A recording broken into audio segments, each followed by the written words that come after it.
અહીં ઉપસ્થિત મહેમાનો, ગુરુજનો તથા મારા વડીલોને આ પલાસણ ગામની દીકરી આયુ પટેલના સત્સંગમાં.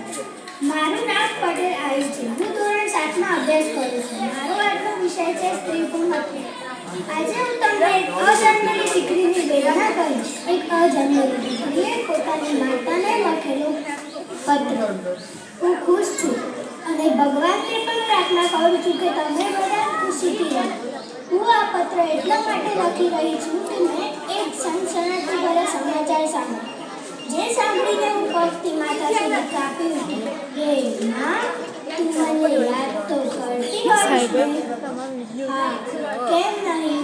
કારણ કે જ્યારથી તે મને ત્યજી ત્યારથી સૌથી વધારે યાદ પડે એ જ મને કરી છે. હે માં, જે બેટીને પ્રાચીન સમયમાં અશુભ ગણવામાં આવતી તે જ બેટીને આજના સમયમાં શુભ ગણવામાં આવે છે.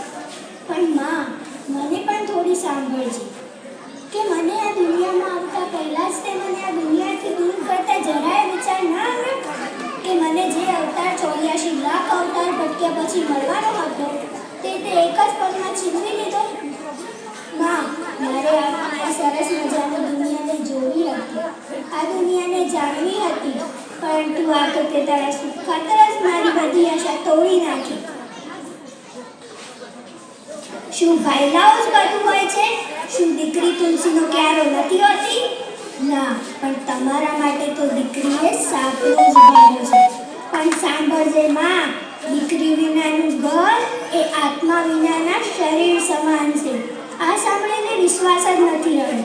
કહે મારી પ્યારી પ્યારી કોમળ હૃદયમાં, તું આવું કેવી રીતે કરી શકે? તારા ગર્ભમાં ઉછરી રહેલી તારી લાડલીના શરીરમાં વાહક પીડા એક માં કેવી રીતે સહન કરી શકે? માં,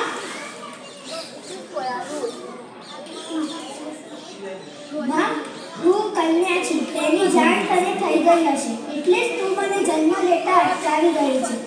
માં, તું મને મારવા માટે જે દવા લેવા ઈચ્છે છે એ દવા મારા નાનકડા શરીરને ખૂબ પીડા કરશે. સ્નેહની માં, તેનાથી મને ખૂબ પીડા થશે. તું જોઈ પણ નહીં શકે કે તારે ગર્ભની અંદર મને કેટલી રૂતાથી મારી નાખવામાં આવશે. ડૉક્ટરની હથોડી કેટલી ક્રૂરતાથી મારી નાજુક નાજુક ખોપરીના કટકે કટકા કરી નાખશે.